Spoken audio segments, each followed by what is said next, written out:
over the middle of the Pacific Ocean between Hawaii and ৭ June operation সিঁদুর ভারতের ইতিহাসে পাকিস্তানের মাটিতে সবচেয়ে বড় সামরিক অভিযান ১ মাস পূর্ণ করল। এই ১ মাসে কি ঘটেছে, কি বার্তা দিল ভারত, আর এখনো কি শেষ হয়নি এই অপারেশন? চলুন জেনে নেই অপারেশন সিঁদুরের পিছনের ঘটনা, প্রভাব এবং ভবিষ্যতের ইঙ্গিত। গত মাসে কাশ্মীরের পেহেলগামে জঙ্গি হামলায় প্রাণ হারায় ভারতীয় সেনারা।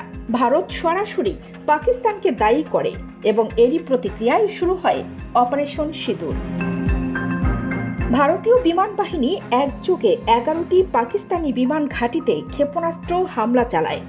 সারগোধা, রফিকি, জ্যাকোবাবাদ, নুরখান কোনোটি বাদ যায়নি।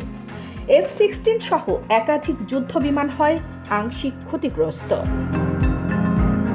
এই অভিযানে ব্যবহার করা হয় ১৯টি ব্রহ্মস সুপারসনিক ক্রুজ মিসাইল এবং প্রায় সমসংখ্যক ফরাসি এসকেলেপ মিসাইল। ভারতের S-400 একাই ভূপাতিত করে শত্রুপক্ষের ৩টি বিমান। বিশ্বস্ত সূত্র জানায়, উপগ্রহ চিত্রে ধরা পড়ে ৪টি পাকিস্তানি যুদ্ধ বিমান এবং চীনা C-13J ও SAB-2000 বিমান ধ্বংসের দৃশ্য। পাকিস্তান পাল্টা হামলায় CM-400 ক্ষেপণাস্ত্র ছোড়ে, কিন্তু ভারতের বিমান ঘাঁটি ছিল অক্ষত। ভারতের এয়ার ডিফেন্স পুরোপুরি সফল।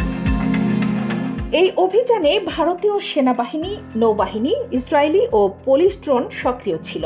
এ অভিযানে কমপক্ষে ১০০ জঙ্গি নির্মূল হয়েছে বলে ভারত দাবি করেছে। পাকিস্তানও শুরু করে অপারেশন বুনিয়ান উল মার্সাস, কিন্তু মাত্র ৮ ঘন্টার মধ্যেই ভারতীয় প্রতিরক্ষা তাদের থামিয়ে দেয়।